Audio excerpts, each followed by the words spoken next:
नील देवी यह जो नाटक है वो एक देशभक्तिपूर्ण नाटक है, जिसमें भारतीय नारी के आदर्श को प्रतिपादित करके नील देवी के चरित्र को बहुत महत्व दिया है। अंधेर नगरी, अब इस नाटक का पूरा नाम है अंधेर नगरी चौपट राजा टके सिर भाजी टके सिर खाजा, उसमें से केवल अंधेर नगरी यह नाम प्रचलित है। इसके अंतर्गत एक भ्रष्ट शासन तंत्र पर उन्होंने प्रहार करने की कोशिश की है। बहुत ही जबरदस्त ये नाटक है जो केवल एक रात में लिखा गया था। बहुत ही महत्वपूर्ण, जो दशाश्वमेध घाट पर नाटक खेला गया उसके केवल एक दिन पहले रात भर में इस नाटक को उन्होंने लिखा हुआ था। इसके उपरांत हम देखते हैं कि चंद्रावली नाटिका में उन्होंने प्रेमा भक्ति, जो हमारे श्री कृष्ण भक्तों की भक्ति का एक प्रकार है, उसको लेकर के चर्चा की हुई है। जबकि भारतेंदु जी के नाटकों में सुधारणावादी दृष्टिकोण ज्यादा दिखाई देता है, क्योंकि वे आर्य समाज के संस्थापक महर्षि दयानंद जी के बहुत अच्छे मित्र थे और उन्होंने अपने हरिश्चंद्र मैगजीन या हरिश्चंद्र चंद्रिका के संपादकों के मंडल के रूप में दयानंद सरस्वती को भी ले लिया था। इतना ही नहीं, उनका जो अंधेर नगरी ये नाटक है, ये नाटक भी महर्षि दयानंद सरस्वती के ही व्यवहार भानु में जो अंधेर नगरी नाम का उन्होंने संवादात्मक कहानी लिखी हुई है, उसी का नाट्य रूपांतरण किया हुआ है। उसमें बहुत सारी तब्दीलियां की हैं, नहीं ऐसा नहीं, लेकिन उससे प्रेरणा वहीं से उन्हें प्राप्त हो चुकी थी।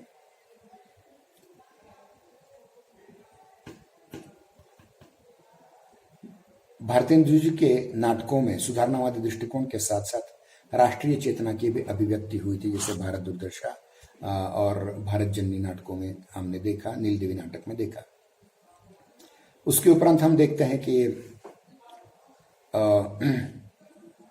उस युग के नाटकों में सबसे महत्वपूर्ण अगर कोई प्रवृत्ति थी तो वो जन कल्याण की थी, क्योंकि हमारा देश सदियों से मुगलों का, मुसलमानों का और आगे चल करके अंग्रेजों का गुलाम बना रहा था।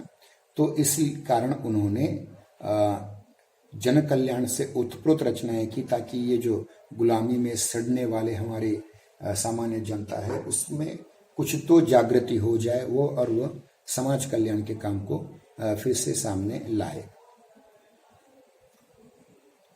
अतीत और उनका यानी उनके नाटक जन कल्याण की भावना से ओतप्रोत हैं, तथा उनका प्रधान स्वर उपदेशात्मक है। ये करके देखिए, उपदेश प्रधान है। अतीत गौरव मतलब भूतकाल के गौरव और ऐतिहासिक श्रेष्ठता का प्रतिपादन करने का बीज भारतेंदु युग में ही पड़ा था, जिसका विकास बाद में जयशंकर प्रसाद जी ने किया।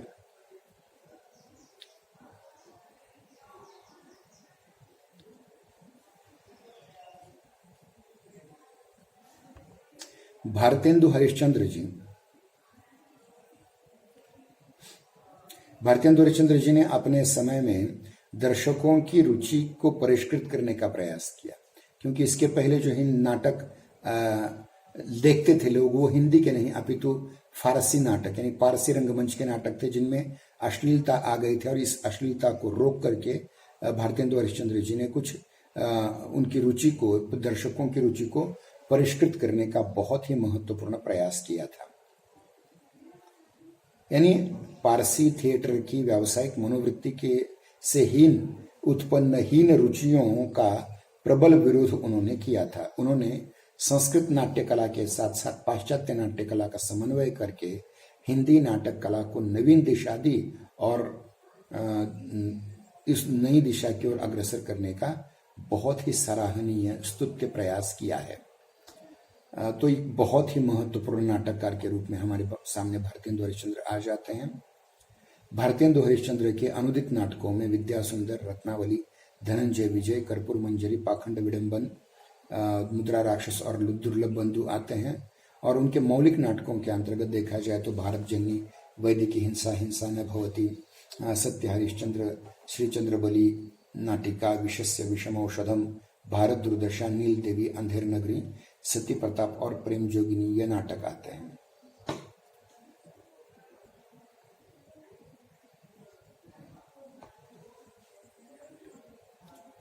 भारतेंदु युग के अन्य नाटककारों में लाला श्रीनिवास दास, राधा कृष्ण दास, बालकृष्ण भट्ट, राधाचरण गोस्वामी, गोपाल राम गहमरी, किशोरी लाल व्यास, प्रताप नारायण मिश्र और जीपी श्रीवास्तव प्रमुख हैं।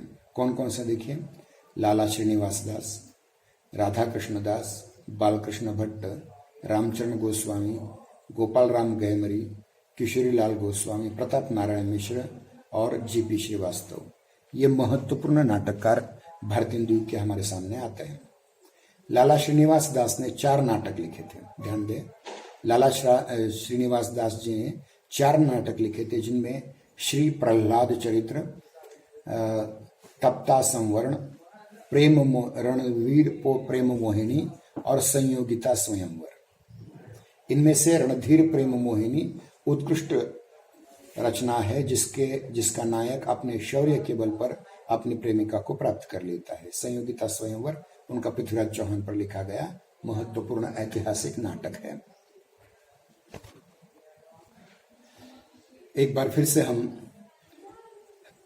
लाला श्रीनिवास दास के नाटकों का नामोल्लेख करेंगे। उन्होंने श्री भक्त प्रहलाद चरित्र, तप्ता संवरण, रणधीर प्रेम मोहिनी और संयोगिता स्वयंवर नाटक लिखे। इनमें से नाटक के सबसे ज्यादा तत्व पाए जाते हैं। उत्कृष्ट कृति का नाटक रणधीर प्रेम मोहिनी है और अन्य नाटकों में संयोगिता स्वयंवर पृथ्वीराज चौहान और संयोगिता के ऐतिहासिक कहानी पर आधारित बहुत महत्वपूर्ण नाटक है। राधा कृष्ण दास भी एक भारतीय द्वीप के प्रमुख लोकप्रिय नाटककार माने जाते हैं, जिन्होंने महारानी पद्मावती, धर्मपाल, महाराणा प्रताप जैसे ऐतिहासिक नाटक लिखे। और इनका एक नाटक है दुखिनी बाला। इनमें से महाराणा प्रताप इनका सर्वश्रेष्ठ नाटक माना जाता है, जिसमें महाराणा प्रताप के शौर्य, धैर्य और युद्ध कौशल्य को लेकर के चर्चा की गई है। बालकृष्ण भट्ट जी द्वारा लिखे गए नाटकों में दमयंती स्वयंवर, बृहन्नड़ा, वेणी संहार, कलिराज की सभा, शिक्षादान, रेल का विकट खेल और बाल विवाह हैं। इनमें से दमयंती स्वयंवर नल दमयंती को लेकर के है, जो कहानी आपने बहुत बार सुनी होगी। उसके उपरांत बृहन्नड़ा अर्जुन जब अज्ञातवास में एक नपुंसक बन करके रहते हैं, जो नृत्य की शिक्षा देने वाला एक नपुंसक व्यक्ति होता है, उसको लेकर के यहाँ दूसरा नाटक है। तीसरा नाटक उनका वेणी संहार, जिसमें महाभारत का ही एक पात्र भीम द्रौपदी को दुशासन और दुर्योधन के खून से उसके बालों को रंगाता है रक्त से, वो वेणी संहार, उसकी वेणी बांधता है, तब की बात है। फिर कलिराज की सभा, शिक्षादान, रेल का विकट खेल, बाल विवाह, ये सारे के सारे आधुनिक कथानक पर लिए गए नाटक हैं। राधाचरण गोस्वामी जी ने प्रहसनों की रचना में बहुत बड़ा नाम कमाया है। विडंबनों की रचना में इनके प्रहसनों में तन मन धन गोसाई जी के अर्पण, बूढ़े मुंह मुहासे, लोग देखें तमाशे, ये थोड़े से व्यंग्यात्मक नाटक है, जिसको आजकल स्किट या प्रहसन कहा जाता है, या फिर एक प्रकार का हंसाने वाला नाटक कहा जा सकता है। ऐसे नाटक उन्होंने लिखे हुए हैं। और उन्होंने कुछ ऐतिहासिक नाटकों में की भी रचना की, जिनमें अमर सिंह राठौड़, सती चंद्रावली और श्रीदामा। अमर सिंह राठौड़ ये एक बहुत बड़े प्रसिद्ध राजपूत राजा थे, जिनकी धोखे से हत्या की गई, परंतु उन्होंने अपने शत्रुओं को के दांत अनेक बार खट्टे किए थे। इस प्रकार से ये नाटक है। श्रीदामा ये श्री कृष्ण के एक मित्र को लेकर के एक पौराणिक नाटक है। गोपाल राम गहमरी ने समसामयिक विषयों को लेकर के ही ज्यादातर नाटक लिखे, जिनमें देश दशा जैसे को तैसा, विद्या विनोद जैसे व्यंग्यात्मक नाटक लिखे। भारतेंदु जी युग के एक और सशक्त नाटककार, जो 100 से भी ज्यादा जिनकी आयु हुई थी, 100 से भी ज्यादा साल जिए, वो जीपी श्रीवास्तव। ये भारतेंदु युग में भी लिखते रहे, प्रसाद युग में भी लिखते रहे, प्रसादोत्तर युग में भी लिखते रहे। बहुत ही महत्वपूर्ण नाटककार। उन्होंने भी ज्यादातर प्रहसन लिखे हैं, जिनमें उलटफेर, दमदार आदमी, गड़बड़ झाला, कुर्सी मैन, न घर का न घाट का आदि उल्लेखनीय रचनाएं हैं। और ये इस काल के महत्वपूर्ण लेखक हमारे सामने आते हैं। अब देखिए भारतेंदु युग में जो नाटक लिखे गए वो ज्यादातर ऐतिहासिक, पौराणिक, काल्पनिक कथाओं या व्यंग्य यानी प्रहसननुमा नाटक थे। उनमें जो कथा वस्तु थी, जो विषय वस्तु थी, वह मूलतः ऐतिहासिक, पौराणिक या काल्पनिक कथाएं ही थी, जिनमें समाज सुधार, भारत का अतीत गौरव, राष्ट्रीय गौरव, अतीत गौरव, भूतकाल में जो हमारे महापुरुष हुए उन पर ज्यादातर लिखा गया। प्रहसन, और जो प्रहसन लिखे गए उनका मूल उद्देश्य व्यंग्य के द्वारा समाज की कुरीतियों का समापन करना था। बहुत ही इस प्रकार की कुरीतियां, क्योंकि उस समय हमने लगभग 1500 वर्षों से गुलामी झेली थी और उस वजह से भारतीय समाज में इस गुलामगिरी के चलते बहुत सी कुरीतियां आई थी, कुपरंपराएं आई थी। उन सभी परंपराओं को तोड़ने का कार्य इस साल के कवि ने, नाटककारों ने प्रदर्शनों के रूप में किया हुआ है। इतना ही नहीं, उन्होंने आदर्श पात्रों की सृष्टि की है और आदर्श पात्रों की सृष्टि में इस काल के नाटककारों का ज्यादा विश्वास था। और यानी नाट्य कला की दृष्टि से हिंदी नाटकों का मार्ग प्रशस्त करने के लिए इस समय खोज हो रही थी और बाल्यावस्था में ये नाटक भले ही थे, परंतु फिर भी इस काल के लेखकों ने बहुत अच्छे अच्छे नाटक लिखने का प्रयास किया हुआ है। भारतेंदु हरिश्चंद्र स्वयं नाट्य कला में पारंगत थे। जैसा कि मैंने पहले ही कहा, वो नाटककार होने के साथ, एकांकीकार होने के साथ नाट्य निर्माता भी थे और अभिनेता भी थे अच्छे। और उन्होंने अपने नाटकों में जितने भी नाटक लिखे हुए अभिनय नाटक है, जिसमें अभिनय मतलब अभिनय किए जा सके ऐसे नाटक हैं, कोई भी साधारण रीति से अभिनय वो कर सके। और तथा उनमें भारतीय नाट्य कला के तत्वों के साथ साथ पाश्चात्य नाट्य कला के तत्व भी आ जाते हैं, जैसे अंतर्द्वंद्व, चरित्र चित्रण, कार्य व्यापार आदि का समावेश। ध्यान रखिए, ये सारे के सारे तत्वों का उल्लेख हमने इससे पूर्व ही जो आप साहित्य शास्त्र 2 की तासिका हमने ऑनलाइन ली थी, उस आभासी तासिका में हमने नाटकों के सभी तत्वों की ओर आपको सारी बातें उसमें बता दी हैं। अब उस पर ज्यादा चर्चा करने की आवश्यकता नहीं है। फिर भी इतना मान लीजिए कि परंपरागत भारतीय नाट्यशास्त्र के तत्व और पाश्चात्य नाट्यशास्त्र के तत्व, इन दोनों का बहुत ही सुंदर मिलाप भारतेंदु हरिश्चंद्र ने किया था और उसी आधार पर उन्होंने अपने नाटक लिखे थे। इतना ही नहीं, रणधीर प्रेम मोहिनी जैसे नाटक लिख करके लाला श्रीनिवास दास ने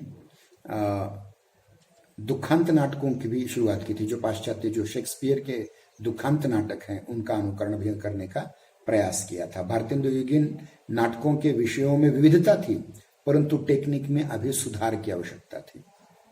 टेक्निक में उसके सुधार की आवश्यकता थी और इसलिए इस काल के जो नाटककार हैं, उन नाटककारों ने एक नई टेक्निक की जगह पुरानी टेक्निक का ही इस्तेमाल किया। रंग संकेत वही रखे प्रायः जो भारतीय काव्य शास्त्र के, भारतीय नाट्य शास्त्र के थे, और इतने वो प्रभावी नहीं हो पाए क्योंकि जमाना बदल रहा था। और बदलते जमाने की तरह उन्होंने कभी भी इस बात का प्रयास नहीं किया कि अलग प्रकार से कोई नए रंग संकेत लाएं या पुराने रंग संकेतों का नया प्रयोग करें। फिर भी ये माना जा सकता है कि इस काल के नाटककारों ने अपने काल में बहुत अच्छा प्रयास किया और इसी प्रयास के द्वारा उन्होंने ये जताने का प्रयास किया कि वे कितने महान नाटककार थे। हालांकि उनके नाटक उतने खेले नहीं गए क्योंकि उस जमाने में शायद अंग्रेजों की सेंसरशिप हो या फिर कुछ अन्य कारण हो सकते, लेकिन इस काल के नाटक पढ़े बहुत गए, यानी पुस्तक के रूप में बहुत पढ़े गए, इसलिए इन नाटकों का बहुत महत्वपूर्ण योगदान है। और इन सभी में जो महत्वपूर्ण नाटककार हैं, इन नाटककारों में अगर देखा जाए तो भारतेंदु हरिश्चंद्र, उनके उपरांत देखा जाए तो जो अन्य नाटककार आते हैं, लाला श्रीनिवास दास, राधा कृष्ण दास, बालकृष्ण भट्ट, राधाचरण गोस्वामी, गोपाल राम गहमरी, किशोरीलाल गोस्वामी, प्रताप नारायण मिश्र, जीपी श्रीवास्तव, इन सब में सर्वश्रेष्ठ नाटककार के रूप में हम देखते हैं भारतेंदु हरिश्चंद्र जी को। इसलिए भारतेंदु हरिश्चंद्र जी का नाम बहुत महत्वपूर्ण है। एक बार हम भारतेंदु हरिश्चंद्र जी के नाटकों में क्या है ये संक्षेप में देखने का प्रयास करेंगे। भारतेंदु हरिश्चंद्र जी ने दो प्रकार के नाटक लिखे, अनुदित नाटक और मौलिक नाटक। अनुदित नाटकों में उन्होंने बंगाली से, वैसे मूल संस्कृत था लेकिन उसके बंगाली वर्जन चौर पंचाशिका के बंगाली संस्करण का हिंदी अनुवाद विद्या सुंदर नाम से किया। रत्नावली, धनंजय विजय, कर्पूर मंजरी, पाखंड विडंबन, मुद्रा राक्षस, ये उन्होंने संस्कृत के नाटकों का अनुवाद किया, जो क्रमशः रत्नावली श्रीहर्ष के रत्नावली नाटक का अनुवाद था। धनंजय विजय ये भी संस्कृत के इसी नाटक का अनुवाद था, इसी नाम के नाटक का। कर्पूर मंजरी ये भी यह श्रीहर्ष के ही नाटक का अनुवाद था। पाखंड विडंबन ये संस्कृत के प्रबोध चंद्रोदय इस नाटक के तीसरे अंक का अनुवाद था।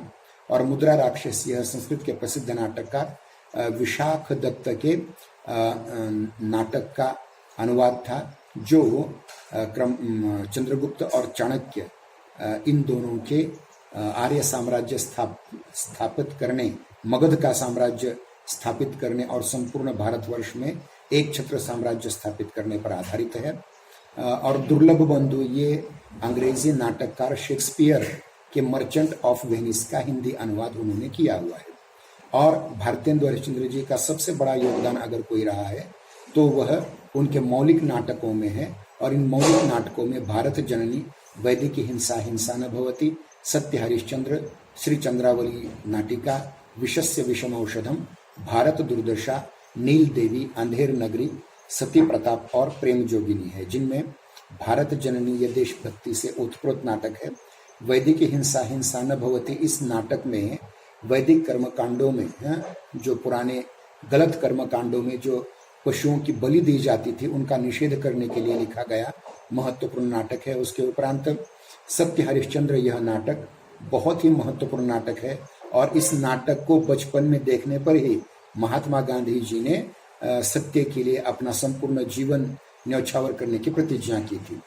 आप जानते हैं कि हरिश्चंद्र नाम के जो श्री राम जी के पूर्वज थे, उन्होंने अयोध्या का सारा राज्य सपने में दिए गए एक वचन के खातिर दान कर दिया था। और स्वयं एक स्मशान में एक चांडाल के हाथ के नीचे नौकरी कर रहे थे। और उनकी पत्नी जो है तारामती, वह भी एक सामान्य व्यक्ति के घर में नौकरानी का काम कर रही थी। और उनका बेटा राजपुत्र रोहिताश्व, यह भी कहीं काम कर रहा था। क्योंकि एक वचन, सत्य के एक वचन का परिपालन करने के लिए हरिश्चंद्र जी ने जो कष्ट उठाए, उन सब का इस नाटक में उल्लेख किया गया है। और अगला नाटक जो है उनका चंद्रावली नाटिका। चंद्रावली नाटिका यह एक मध्ययुगीन रानी का स्वातंत्र्य संग्राम के लिए किए गए प्रयास का एक उल्लेख है चंद्रावली में। विषस्य विषम औषधम, ये तत्कालीन राजाओं की, देशी राजा जो अंग्रेजों के अंडर में रहा करते थे, एक यूं कहेंगे कि मांडलिक बनकर के जिन्होंने अंग्रेजों के राज में रहना स्वीकार कर लिया था, ऐसे राजाओं की दुर्दशा का वर्णन विषस्य विषम औषधम इस नाटक में किया है। भारत दुर्दशा यह बहुत ही महत्वपूर्ण नाटक है, जिसमें एक कल्पना की गई है कि कलियुग आने पर भारत में क्या क्या हुआ, यहाँ से अच्छे लोग के चले गए, अच्छाइयाँ चली गई। इसमें खुद भारत सौभाग्य नाम का जो एक पात्र है वो अंत में मर जाता है। और भारत दुर्दशा, ये भारत दुर्भाग्य नाम का राजा आकर के उन पर आक्रमण कर देता है। इस प्रकार से एक काल्पनिक कथा को यहाँ अंजाम देने की कोशिश की है। फिर उसके उपरांत नील देवी नाम का नाटक है। नील देवी नाटक में नील देवी नाम की एक रानी का स्वाधीनता संग्राम इस विषय पर है। फिर अंधेर नगरी, यह एक ऐसा नाटक है जिसमें अंधेर, एक प्रकाशवती नाम की नगरी होती है, जिसमें प्रकाश राज मर जाने पर उसका बेटा खुद को अंधेरा कह करके, चौपट नाम है उसका, उसने अपने पिता की नगरी का नाम बदलकर अंधेरी नगरी किया, और जिसमें प्रत्येक चीज टके सिर मिलती थी। वो दोहा तो आपने बार बार सुना होगा, अंधेर नगरी चौपट राजा, टके सिर भाजी टके सिर खाजा। इसमें एक साधु अपने 2 शिष्यों को लेकर के इस नगरी में प्रवेश करते हैं और फिर बाद में उसे क्या क्या भोगना पड़ता है, इसको लेकर के बहुत ही महत्वपूर्ण नाटक ये है। और अंत में किस प्रकार से साधु मिल करके ही राजा को शूली पर चढ़ाते हैं, ये एक मजेदार नाटक है जो दशाश्वमेध घाट पर खेलने के लिए भारतेंदु हरिश्चंद्र जी ने एक रात में लिख दिया था। और इसका मूल उत्स महर्षि दयानंद सरस्वती द्वारा लिखित व्यवहार भानु में से एक कहानी है जिसका रूपांतरण इन्होंने इस नाटक में किया हुआ है। और बाद में चंद्रावली नाटिका में प्रेम भक्ति की प्रतिष्ठित करने का प्रयास किया है जो श्री कृष्ण की भक्त थी। और जो अंत का उनका एक नाटक है दुर्लभ बंधु, ये अनुदित नाटक, इसकी बात मैं इसलिए करना चाहता हूँ क्योंकि शेक्सपियर ने मर्चेंट ऑफ वेनिस नाम का एक नाटक लिखा था जिसमें 2 लोगों में करार हो जाता है कि इतना पैसे लौटाए नहीं तो उसके शरीर में से इतना मांस लेना है।